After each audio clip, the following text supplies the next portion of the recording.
Welcome to next current. आज है आपका 25 मार्च 2021 और 25 मार्च 2021 के जो भी आपके करंट अफेयर्स के इम्पोर्टेंट क्वेश्चंस होंगे उन्हें मैं यहाँ डिस्कस करूँगा और सभी क्वेश्चन से रिलेटेड आपको फैक्ट भी बताता हुआ चलूँगा।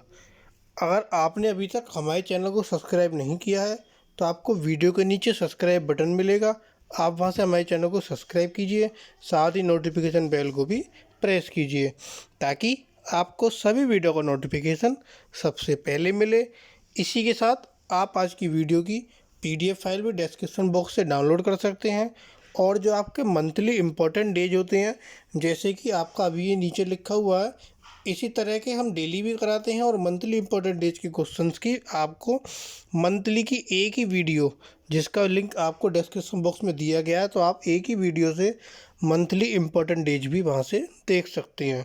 तो चलिए शुरू करते हैं आज का अपना फर्स्ट क्वेश्चन। विश्व क्षय रोग दिवस कब मनाया जाता है?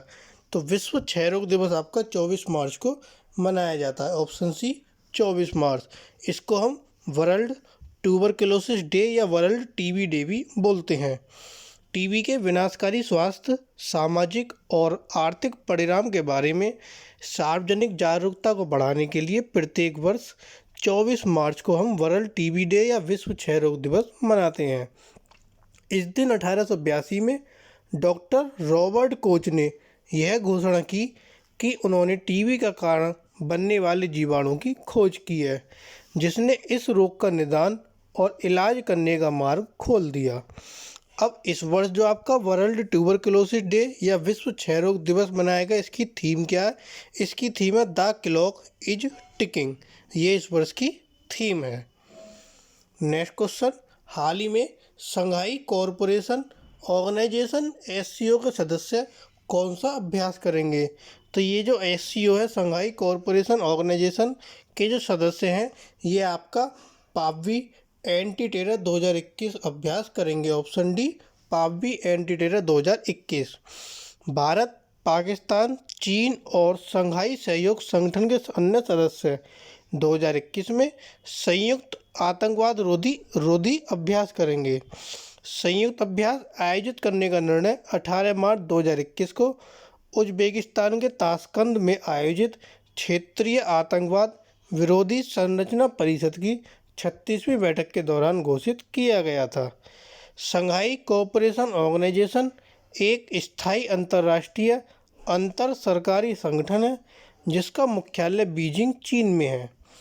चीन, कजाकिस्तान, किर्गिस्तान, रूस, तजाकिस्तान, उज्बेकिस्तान, भारत और पाकिस्तान एससीओ के सदस्य हैं। अगला क्वेश्चन। हाल ही में किसने पहले एफआईडीई वर्ल्ड यूनिवर्सिटी ऑनलाइन शतरंज प्रतियोगिता में स्वर्ण पदक जीता? तो यह स्वर्ण पदक किसने जीता? हायक मार्टिरोसियन ने। Option B Haik Martirosyan. शतरंज में भारत के ग्रैंड मास्टर पी इयान ने रजत पदक जीता। आर्मेनिया हाइक मार्टिरोसियन ने स्वर्ण पदक जीता, जबकि रूस के मिखाइल एंटीपोव ने कांस्य पदक जीता। यह आयोजन 18 मार्च को संपन्न हुआ। इस आयोजन में 84 देश के 960 छात्र खिलाड़ियों ने हिस्सा लिया। टूर्नामेंट का महिला वर्ग आर्मेनिया के अन्ना सरगासियन द्वारा जीता गया था। अगला क्वेश्चन। हाल ही में किसने गो एयर के प्रबंध निदेशक पद से इस्तीफा दे दिया? तो गो एयर के प्रबंध निदेशक पद से इस्तीफा दिया जे वाडिया ने। Option B J Wadia. Airline ने स्पिरिट एयरलाइंस के पूर्व सीईओ बेन बाल्डंजा की उपाध्यक्ष के रूप में नियुक्ति की घोषणा की। बाल्डंजा उपाध्यक्ष के रूप में सीईओ कौशिक खोना और मुख्य वित्तीय अधिकारी पंकज चतुर्वेदी के साथ सीधे कार्य करेंगे। खोना विनय दुबे की जगह अगस्त 2020 में एयरलाइन में शामिल हुए थे। Next question. हाल ही में किस सरकार ने पशुओं के लिए भारत की पहली मोबाइल एम्बुलेंस सेवा स्थापित करने का निर्णय लिया? तो भारत की पहली मोबाइल एम्बुलेंस सेवा स्थापित करने का निर्णय आंध्र प्रदेश सरकार ने लिया। Option D Andhra Pradesh. आंध्र प्रदेश में पशु चिकित्सा क्षेत्र को बढ़ावा देने के लिए यह निर्णय लिया गया। पशुपालन विभाग को आगे प्रत्येक विधानसभा क्षेत्र में एक मोबाइल एम्बुलेंस पशु चिकित्सा क्लिनिक स्थापित करने का निर्देश दिया गया। कुल 175 मोबाइल एम्बुलेंस क्लिनिक विधानसभा क्षेत्र स्तर पर रखे जाएंगे। अब यह निर्णय आंध्र प्रदेश सरकार ने लिया। तो आंध्र प्रदेश की राजधानी अमरावती। आंध्र प्रदेश के मुख्यमंत्री वाई.एस. जगनमोहन रेड्डी। आंध्र प्रदेश के राज्यपाल विश्वभूषण हरिचंदन। आंध्र प्रदेश की कुल जिलों की संख्या 13, लोकसभा सीटें 24 और राज्यसभा सीटें आपकी 11। अगला क्वेश्चन, हाल ही में यूपीएफपीओ शक्ति पोर्टल की शुरुआत किसने की? तो यूपीएफपीओ शक्ति पोर्टल की शुरुआत की योगी आदित्यनाथ ने। Option C, Yogi Adityanath. उत्तर प्रदेश के मुख्यमंत्री ने किसान कल्याण मिशन के हिस्से के रूप में यूपीएफपीओ शक्ति पोर्टल लॉन्च किया। देश में अपनी तरह के पहले पोर्टल का उद्देश्य किसानों की ज़मीनी स्तर को लाभान्वित करना है। किसान उत्पादक संगठन केंद्रित एफपीओ केंद्रित पोर्टल किसानों, उत्पादक समूहों, व्यापारियों और कृषि और अन्य संबंधित विभागों को एक मंच पर लाएगा। अगला क्वेश्चन, हाल ही में केंद्रीय मंत्रिमंडल ने जल संसाधन के क्षेत्र में भारत और किस देश के बीच हस्ताक्षरित सहयोग समझौते को मंजूरी दी? तो यह मंजूरी भारत और जापान ऑप्शन बी देश के बीच यह सहयोग समझौते को मंजूरी दी है। जल संसाधन विभाग, जल शक्ति और जल आपदा प्रबंधन ब्यूरो का जल विकास और गंगा कायाकल्प, भूमि मंत्रालय, अवसंरचना परिवहन और जापान के पर्यटन मंत्रालय के बीच एक समझौते ज्ञापन पर हस्ताक्षर किए गए हैं। नेक्स्ट क्वेश्चन, हाल ही में किसने ई टेंडरिंग पोर्टल प्रणीत की स्थापना की? तो ई टेंडरिंग पोर्टल प्रणीत की स्थापना की power grid corporation of India limited. Option D, power grid corporation of India limited. एक केंद्रीय सार्वजनिक उपकरण power grid corporation of India limited ने ई टेंडरिंग पोर्टल प्रणीत की स्थापना की। यह पोर्टल कम कागजी कार्यवाही, संचालन में आसानी और निविदा प्रक्रिया को अधिक पारदर्शी बना देगा।